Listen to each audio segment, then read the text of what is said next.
Hi, it's Elsa from ESA Education. There are millions of pieces of space debris orbiting around Earth. But are these pieces as big as a satellite or as small as a marble?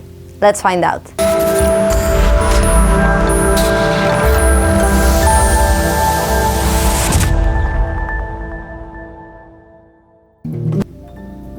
There are millions of pieces of space debris that are too small, that is, less than 10 centimeters, to be tracked by scientists, and the number is rapidly increasing. These small debris particles can be extremely dangerous. On August 23, 2016, an approximately 5 mm particle of space debris left a 40-centimeter depression in one of the two solar panels of the European Sentinel-1A Earth observation satellite. This weakened the performance of the solar generator. For this activity, we will need the following equipment: a deep-sided tray, marbles, crisps, and a ruler. Drop the marble 3 times onto the same crisp.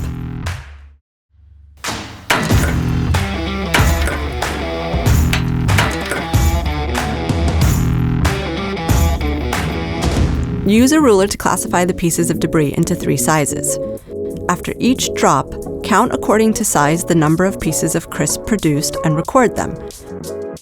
For example, the size of this one is 5 centimeters. The size of this one is 6 centimeters.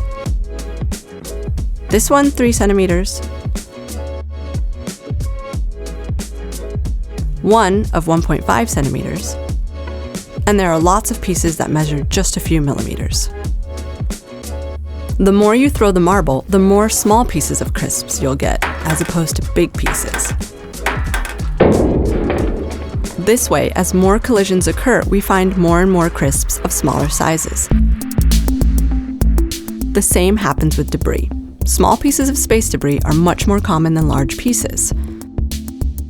As of May 2021, statistical models estimate the amount of space debris orbiting Earth to be 34,000 objects greater than 10 centimeters, 900,000 objects between 1 to 10 centimeters, and 128 million objects between 1 millimeter to 1 centimeter.